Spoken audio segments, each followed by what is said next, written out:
చెప్పాను ఏంటి అని చెప్పేసానంటే ఉపవాస ప్రార్థనలు ఉంటాయి అని చెప్పేసి అన్నాను. ఆ ఉపవాస ప్రార్థనలకి ముందుగా కొద్దిమంది సిద్ధపడ్డారు. ఎంతమంది అని చెప్పేసానంటే 6 సిద్ధపడ్డారు. ఎవరు ఉపవాసాలు ఉండి ప్రార్థనలు చేశారో, ఉపవాసాలు ఉండి ప్రార్థనలు చేసినటువంటి వాళ్ళకి బహుమానాలు ఇవ్వబోతున్నాను.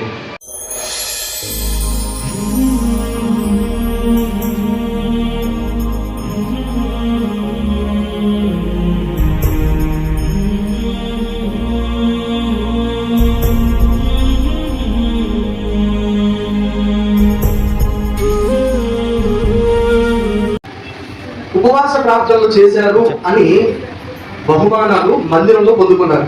అవి ఇప్పుడు మీకు బోర్డు మెడల్స్. దేవుని కోసం నమ్మకంగా ముందుకు వెళితే ఆయన ఎట్లాంటి బహుమానాలు ఇస్తాడో ఇది గుర్తు పెట్టుకోవాలి.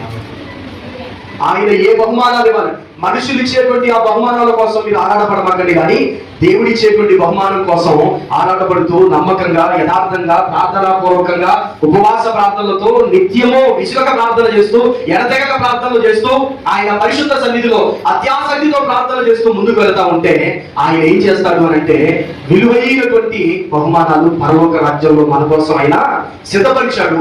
వాటిని మనకిస్తాడు, వాటిని మనం పొందుకుంటాం. హల్లెలూయా.